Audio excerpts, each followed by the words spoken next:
Hi and welcome. We are going to take a look at a real whirlwind of a piece by Carl Nielsen at the Spinning Top. And thank you very much, Alice, for asking for me to have a look at this. It's currently a grade 6 piece. It's taken from a collection, Humoreske-Bagateller's op.11, and the sheet music is on IMSLP. I'll link it down below. Now, before we look at the music itself, here's an exercise. We can see that this music is, a lot of it is about that right hand moving constantly, quickly. That's a semi-quaver passage. We could do Hanon. A bit of Hanon might be good. I tend to find that when I'm playing Hanon, within a few seconds, my brain is starting to drift and I'm starting to think of other things I'd best be doing with my time, like putting the hoover around or something like that. So here's an exercise that might just involve, well, with me, it involves my brain a bit more. Let's take a C major 5-finger position. Let's get both hands involved. And for now, we're going to do it in contrary motion, but you could do it in parallel too. So, major, minor, and now I'm going to shift up a semitone. And in order to do that, I'm now going to imagine that that C is the 7th note of our new scale of D flat major. So those are my notes. Those are, we might call that a diminished shape, because there's a diminished chord in there. When we play the chord on the 7th note of the scale, it's diminished, isn't it? To add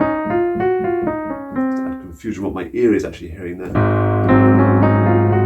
That's dominant 7th sound to take us to the next key. That was major, minor.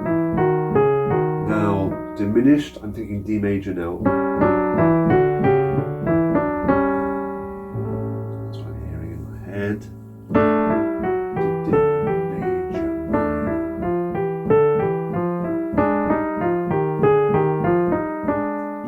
Major,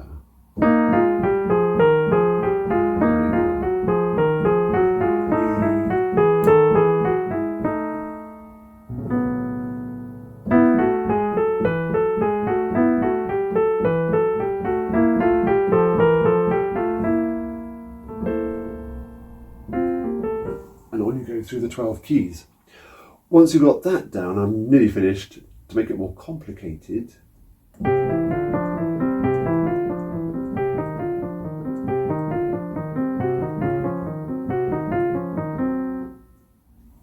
then to make it more complicated still, I would add an element of articulation into the mix. Let's do staccato left hand. Both. Right hand.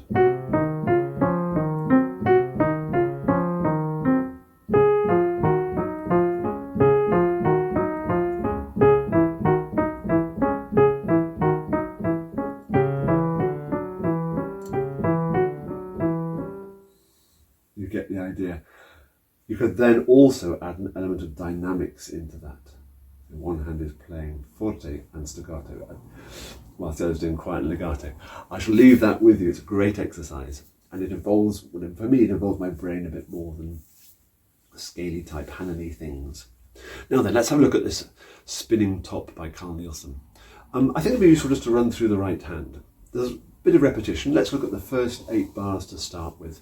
It's a nice relaxed wrist. There's a bit of sort of moving to and fro. Here we go. I'm thinking for now. Da da da da da da da. Loud.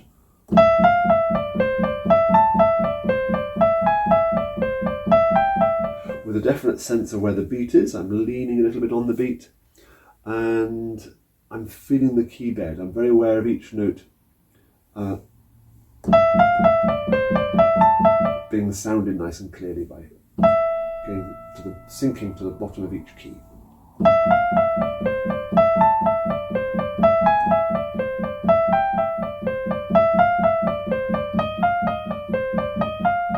Fingering here gets you up to there.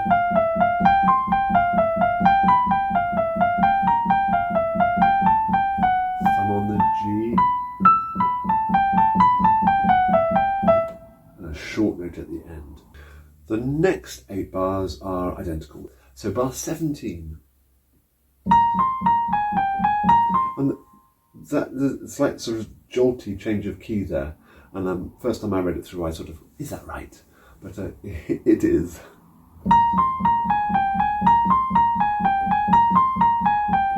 Probably get the fourth onto there, end with a short one.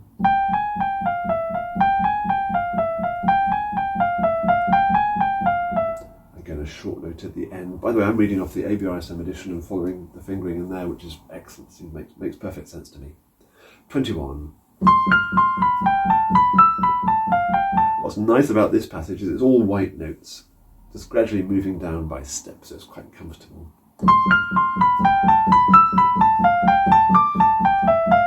Nice and loud, but dying back a little bit. And it doesn't say, but I'm feeling the slightest of just of writs there. Absolutely tiny, because otherwise it'll spoil the whole spinning top thing, but a very subtle one I think you might want to put in there, which leads you into 25, mezzo forte, but growing. There we are, we've arrived. Back at our melody, we know this.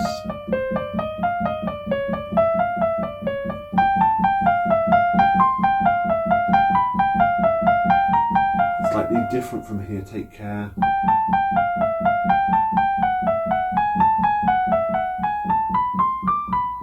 So those two bars, yes, again, be familiar with where he's going there.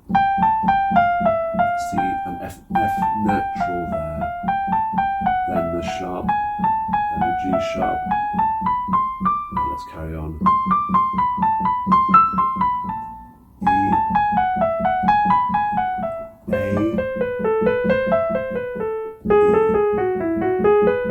E. So that passage there, it's an A position, going to an E, going to an A, going to an E.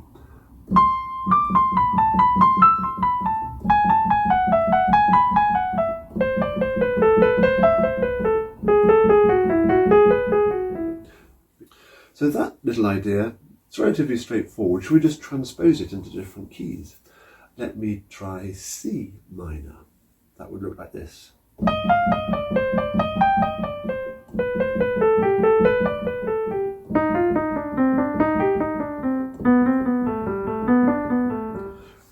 Let's try F sharp minor. I wish I hadn't said that.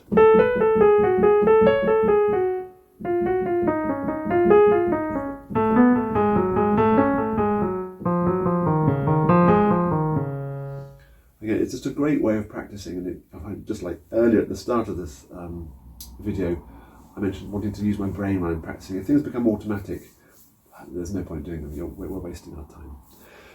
Bar 37, the ending. Now then, here. Let's have a look.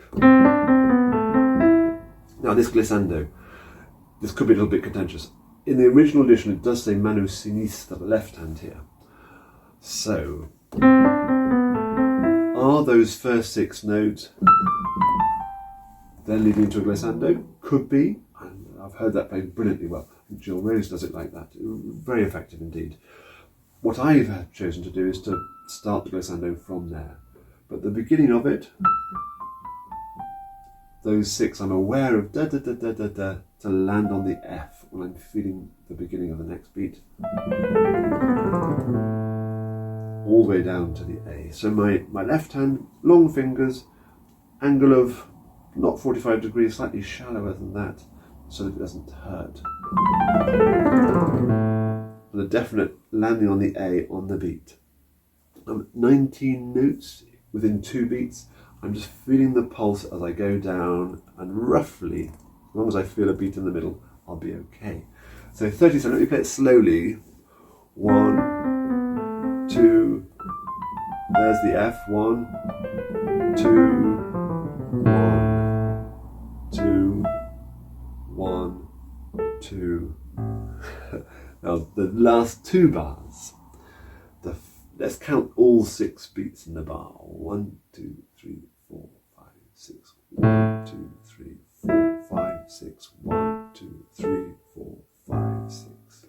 So the last bar, 1, 2, 3, 4, 5, 6. I'm playing with the pulse. And of course I should have remembered If I go from the last 2 bars, 1, 2, 3, 4, 5, 6, 1, 2, 3, 4, 5, 6. Very loud at the end there. The left hand, I don't think poses too many problems. It's relatively straightforward. I'm going to run it through now with both hands together, but nice and steadily. I think about dynamics as well. Here we go.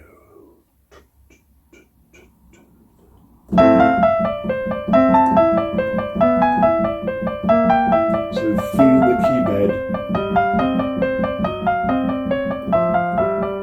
holding onto that G, and add the E into it. It's tied through.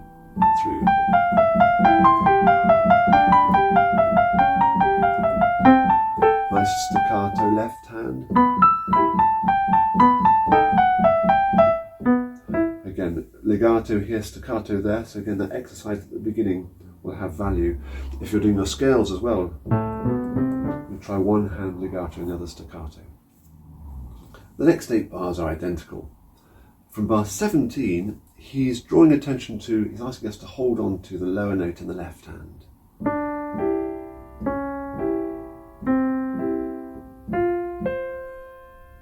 So be careful about that, and I'm giving it a little bit more weight as well.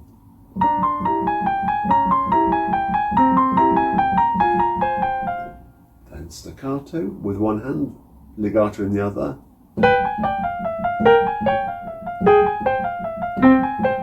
So that left hand I'm hearing. Almost like an accent, but short, sforzando. It is an accent, on the first note of each beat there. And then we've got our sequence. And linking those in seems quite shocking, having just done those staccatos just before. Again, accent on the first of each pair.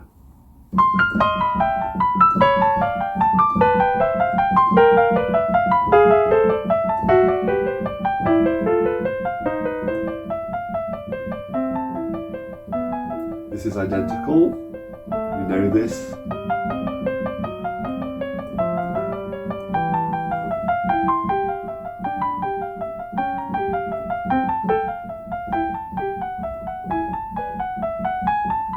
I just slow down there because it's those 2 bars, 31, 32, that are different.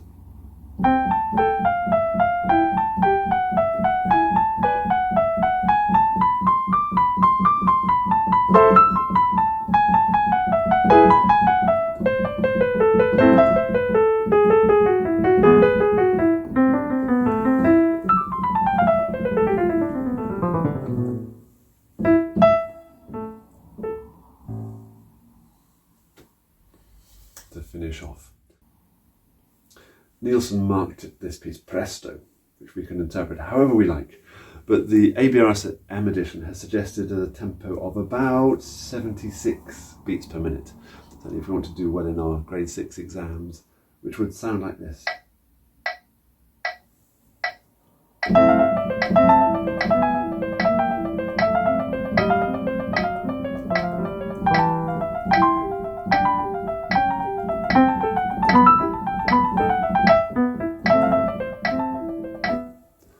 That's the kind of tempo we ultimately need to be aiming for.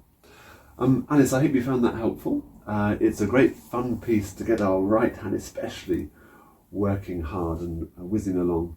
I hope you enjoy learning it. If you have any further questions, please don't hesitate to get in touch. Take care. Bye-bye for now.